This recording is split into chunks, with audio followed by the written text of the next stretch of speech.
இயக்குனர் டென்னிஸ் மாரிமுத்தோட இயக்கத்துல செல்வராகவன் சார் நடிச்சு வெளிவந்திருக்கக்கூடிய படம் தான் வந்து பார்த்தீங்கன்னா, மனிதனும் தெய்வமாகலாம். இந்த படத்துல வந்து பார்த்தீங்கன்னா, செல்வராகவன் சார் முதல் முறையா ஹீரோவா ஃபுல் டைமா வந்து நடிச்சிருக்காரு. அவரோட நடிப்ப பத்தி நம்ம பார்ப்போம். எங்க மாமா ஒரு கேள்வி கேட்டாங்க மிஸ், அதான் யோசிச்சுட்டு இருந்தேன். அது என்ன கேள்வி? அதாவது இந்த படத்துல செல்வராகவன் வந்து ரொம்ப ஒரு ஹம்பிளான ஒரு பெர்சனா இருக்காரு. ரொம்ப வந்து ஒரு சாதுவான ஒரு பெர்சன். அவருக்கு வந்து நடக்கக்கூடிய அநீதி, ஒரு வில்லன் என்ன பண்றாரு அப்படின்னு பார்த்தீங்க அப்படின்னா, அவர் வந்து மைக்ரோ ஃபினான்ஸ் நடத்துறாரு. அதாவது பணம் வட்டிக்கு விடுறாரு. அந்த வட்டிக்கு விட்ட பணத்த வசூலிக்கும்போது, அதாவது குறிப்பா பெண்கள்ட்ட அவர் தவறா நடந்துக்க முயற்சி செய்றாரு. ஸோ அவருக்கும் செல்வராகவன் சாருக்கும் எப்படி கிளாஷ் ஆகுது? அதுக்கப்புறம் படம் வந்து எப்படி கிளைமாக்ஸ நோக்கி போகுது அப்படிங்கிறது தான் மிச்ச கதை. இந்த கதைய பொறுத்தவரைக்கும் ஸ்டார்ட்டிங்லயே வந்து பார்த்தீங்கன்னா, இதுதான் கதை அப்படிங்கிறது ரொம்ப ஈஸியா பிரெடிக்ட் பண்ண முடிஞ்சிரும். அதாவது வில்லன் மிமிக் கோபி அவர் வரும்போதே வந்து பார்த்தீங்கன்னா, இவர் தான் வில்லன். இவர் என்ன பண்றாரு அப்படிங்கிறத ரொம்ப ஈஸியா பிரெடிக்ட் பண்ற மாரி இந்த படத்துடைய ஸ்டோரி அப்படிங்கிறது அமைஞ்சிருக்கு. பட் இதில நம்ம என்னென்ன விஷயங்கள்லாம் வந்து நல்ல விஷயங்களா பார்க்கலாம் அப்படின்னு பார்த்தீங்கன்னா, செல்வராகவன் சாருடைய ஆக்டிங். அதாவது அவர் ஃபர்ஸ்ட் டைம் அவர் வந்து ஒரு இன்டர்வியூலே வந்து சொன்னாரு. இப்ப நான் எடுத்த ஒரு இன்டர்வியூல சொல்லியிருந்தாரு. என்ன சொன்னாருன்னு பார்த்தீங்கன்னா, என் பொண்ணு வந்து இந்த படத்தில நான் நடிக்கிறேன் அப்படின்னு நான் வந்து சொல்லும்போது, அவ கேட்ட ஒரே விஷயம் என்னன்னா, "இந்த படத்தில நீ உயிரோட இருப்பியா?" அப்படின்னு வந்து அவங்க பொண்ணு கேட்டதா வந்து இவரு சொன்னாரு. அது மாரி இவரு செல்வராகவன் சார் பார்த்தீங்கன்னா, வாட்டி கல்யாணம் பண்ணி, ஃபேமிலியா அவர்ட்ட இருக்கக்கூடிய இன்னொரு பக்கத்த பார்த்த மாரி. இதுவரைக்கும் அவர் நடிச்ச படங்கள்ல வந்து பார்த்தீங்கன்னா, ஒரு சில படங்கள் வந்து அந்த அளவுக்கு கிளிக் ஆகல. ஆஸ் எ ஹீரோவா, ஐ மீன் ஆஸ் எ ஆக்டரா. பட் இந்த படத்துல வந்து பார்த்தீங்கன்னா, ரொம்ப அழகா வந்து கிளிக் ஆயிருக்கு. அவருடைய எமோஷன்ஸ், எக்ஸ்பிரஷன்ஸு ரொம்ப சூப்பரா இருக்கு. ஒரு சாதுவான மனிதன், ஒரு அப்பாவியான மனுஷன், ஒரு சின்ன தொழில் பண்றான்னா, அவனுடைய கேரக்டர் எப்படி இருக்கும்? அவனுடைய இன்னசென்ஸ் எப்படி இருக்கும்? அப்படிங்கிறத ஆக்டிங் மூலியமா செல்வராகவன் சார் சூப்பரா ப்ரூவ் பண்ணியிருக்காரு. அது ரொம்ப நல்லா இருந்தது பார்க்கறதுக்கு. இதுக்கப்புறம் இவருக்கு இதே மாரியான படங்கள், சசிகுமார் சாருடைய அதே அந்த பாவனை வந்து லைட்டா இருக்கு. அதெல்லாம் வந்து பார்க்கறதுக்கு செல்வராகவன் சார் டிஃபரண்ட் டைமென்ஷன்ல இந்த படத்துல காட்டுது. அதுக்கப்புறம் ஹீரோயின் குஷி கோபி. இவங்க வந்து பார்த்தீங்க அப்படின்னா, ரொம்ப டஃப் குடுத்து நடிச்சிருக்காங்க. அதாவது இவங்களுக்கு வந்து தமிழ்ல இருந்து அவ்வளவா அவங்க படம் நடிக்கல. பட் இந்த படத்துல வந்து செம்மையா நடிச்சிருக்காங்க. இந்த ஆக்டிங்ல சூப்பரா ஸ்கோர் பண்ணியிருக்காங்க.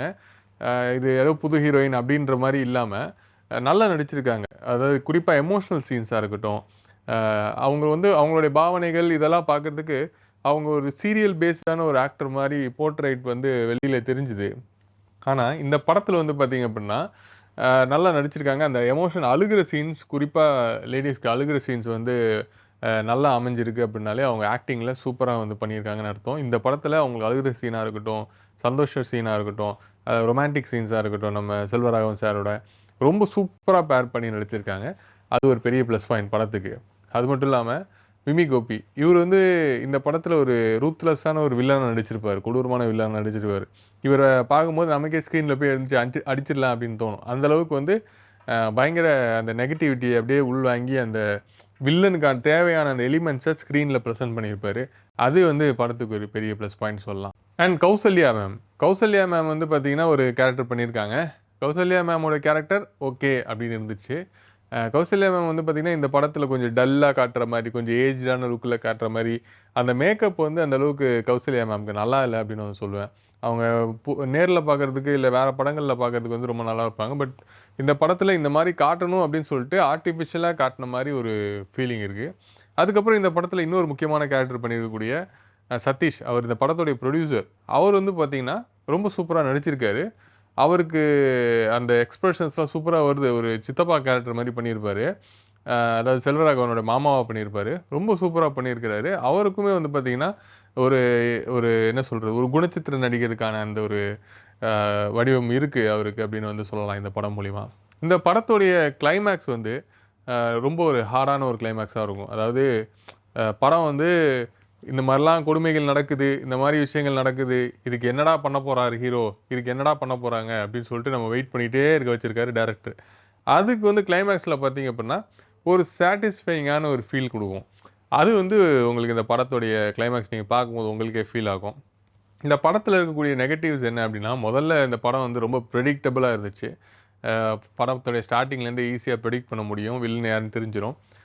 அடுத்து வந்து பார்த்தீங்க அப்படின்னா, ரொம்ப டிராக் பண்ணியிருக்காங்க.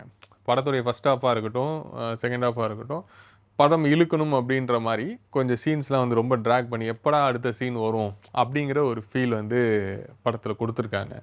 இது ஒரு ஆக்ஷன் கிரைமாக இருந்தாலும் ஒரு சீட் எட்ஜில் உட்காந்து பார்க்கக்கூடிய ஒரு ஆக்ஷன் கிரைம் மாதிரி படம் கிடையாது இது. இது வந்து ஒரு ரிலாக்ஸ்டாக உட்காந்து ஓகே அப்படின்னு சொல்லி பார்க்கக்கூடிய ஒரு படம். அது மட்டும் இல்லாமல் இந்த படத்தில் வந்து பார்த்திங்கன்னா இந்த ஆக்ஷன் இந்த மாதிரியான மோசமான விஷயங்கள் நடக்கிறது இதெல்லாம் பார்த்திங்கன்னா ஆஃப்டர் செகண்ட் ஹாஃப் தான் வந்து உங்களுக்கு தெரிய வரும். பட் அது வரைக்கும் வந்து பார்த்திங்கன்னா இது வந்து ஒரு ப்ளசண்ட்டான ஒரு ஃபேமிலி மூவி அப்படின்னு தெரியும். ஒரு ஃபேமிலி எப்படி இருக்கணும் அப்படின்றது இந்த படத்தில் நீங்கள் வந்து பார்க்கும்போது அந்த செல்வராகவன் சாராக இருக்கட்டும், அவங்க ஒய்ஃபாக இருக்கட்டும், அவங்க 2 பேர் சேர்ந்து நடித்த விஷயங்கள்லாம் ரொம்ப அழகாக வந்து காட்டியிருப்பாங்க. செல்வராகவன் சார் ஃபேன்ஸுக்கு இந்த படம் வந்து ஒரு பெரிய ஒரு படம் சொல்லலாம். ஏன்னா நிறைய பேர் வந்து செல்வராகவன் சாரோட ஃபேன்ஸ் என்ன சொல்லுவாங்க கமெண்ட்ஸில் அப்படின்னா, தலைவா நீ வந்து திருப்பி டைரக்ட் பண்ணுறதுக்காக வந்துருங்க, நடிக்க போகாதீங்க அப்படின்னு சொல்லி நிறைய ஃபேன்ஸ் அவர் கமெண்ட் பண்ணி நான் பார்த்துருந்தேன். ஆனால் இந்த படம் மூலியமா அவர் வந்து அதுக்கு பதில் சொல்லியிருக்காரு அப்படின்னு நான் வந்து சொல்லுவேன். ஸோ ஆக மொத்தத்தில் இந்த படம் வந்து பார்த்தீங்க அப்படின்னா, ஒரு தடவை வந்து நீங்கள் பார்க்கலாம். ரொம்ப எதிர்பார்த்துட்டு படத்தில் கதையெல்லாம் இருக்கும் அப்படின்னு சொல்லிட்டு நீங்கள் பார்க்க முடியாது.